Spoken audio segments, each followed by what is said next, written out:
Bonjour à toutes et à tous, on commence ce tour de la presse sportive en Angleterre avec la présentation hier de Romelu Lukaku à Chelsea. Le club londonien a dévoilé le numéro que portera l'international belge en Première Ligue. Il s'agira du 9. Puis lors de sa conférence de presse de présentation, l'ancien buteur de l'Inter s'est permis une promesse assez surprenante. Comme le rapporte le Daily Mail, il a indiqué aux fans de Chelsea qu'il était désormais là à vie et qu'il voulait terminer sa carrière du côté de Stamford Bridge. Lorsqu'on sait qu'il avait promis à l'Inter de rester en juin, on n'est pas obligé de le croire. En tout cas, il y en a pour qui l'arrivée de Lukaku n'est pas très arrangeante, c'est Timo Werner. D'autant plus que selon The Times, les fans de Chelsea lui préfèrent déjà le Belge. Hier à l'entraînement, certains supporters lui auraient crié de quitter le club. Drôle d'ambiance. En tout cas, ce qui est sûr, c'est qu'Emerson Palmieri va bien quitter les Blues, lui. Direction Lyon, où il doit être prêté aujourd'hui afin de renforcer un Noël aux abois depuis le début de saison, comme le signale l'équipe. Emerson va donc débarquer en Ligue 1, un championnat où Kylian Mbappé a décidé de rester une saison de plus. Comme nous vous le disions hier, le champion du monde français aurait indiqué à ses coéquipiers qu'il allait rester au PSG cette année. Mais selon AS, cela n'a pas convaincu le Real Madrid de se rendre sur ce dossier. D'après la publication espagnole, les merengues vont continuer à insister pour cet été.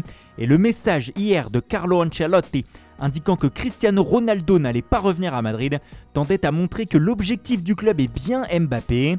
Le Real pense aussi que ce choix d'Mbappé de rester une saison de plus est une stratégie du Français afin de négocier un départ à l'amiable la saison prochaine.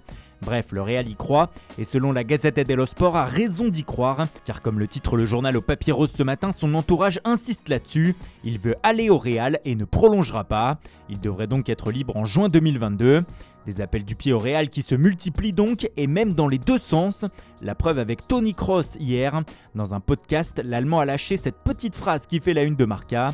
Peut-être que le transfert de Lionel Messi a quelque chose de bien pour nous. Peut-être qu'un joueur de Paris nous rejoindra. Le feuilleton continue. L'autre dossier interminable de ce mercato d'été 2021, c'est celui d'Harry Kane. Bloqué par son club alors que lui veut rejoindre Manchester City, l'international anglais commence à se montrer impatient. Même si, comme le rapporte The Times ce matin, avant de voir débarquer le buteur de Tottenham chez les Citizens, il faudra que ces derniers vendent. Aymeric Laporte et Bernardo Silva sont notamment vus comme les principaux joueurs à céder avant de se lancer sur Kane. La situation devient même étrange comme le rapporte le Daily Star, car hier l'attaquant a indiqué qu'il se sentait prêt à rejouer, même pour Tottenham.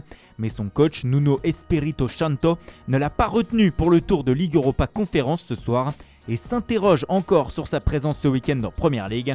Il veut un Kane à 100% physiquement, mais surtout mentalement avant de le refaire jouer. Cela fait aussi la une du Daily Mirror qui nous invite aussi à admirer ce matin le joli double coup que devrait réussir Arsenal dans les prochaines heures. Un double coup à 63 millions d'euros qui comporte Martin Odegaard, le milieu offensif de Real Madrid, et Aaron Ramsdale, gardien de Sheffield United. Pour le Norvégien, les Gunners vont poser 30 millions d'euros sur la table afin de convaincre le Real. Les médias espagnols évoquent même une somme entre 40 et 50 millions d'euros, alors que pour le portier anglais, c'est près de 33 millions d'euros qui vont être amenés par les Londoniens à Sheffield. Après les 50 millions d'euros dépensés pour Ben White, Arsenal aussi ne semble pas connaître la crise. Le Real va donc réussir à se débarrasser d'Odegaard, mais est-ce que le FC Barcelone de son côté va arriver à faire partir Philippe Coutinho ? Eh bien accrochez-vous, le Barça aurait totalement changé d'avis sur le cas du Brésilien. Et désormais c'est départ interdit pour l'ancien joueur de Liverpool. Les Sportivo nous expliquent ce matin que les Catalans, ne trouvant pas de club pour lui, se sont résignés à le garder. Ils espèrent que la confiance que lui accorde Ronald Koeman et le départ de Lionel Messi vont le libérer. Un sacré coup de poker en tout cas.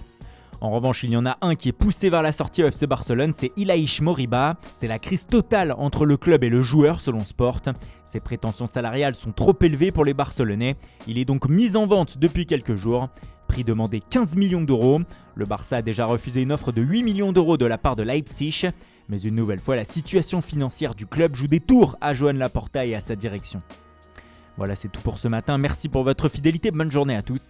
Et à tout à l'heure pour le JT Foot Mercato.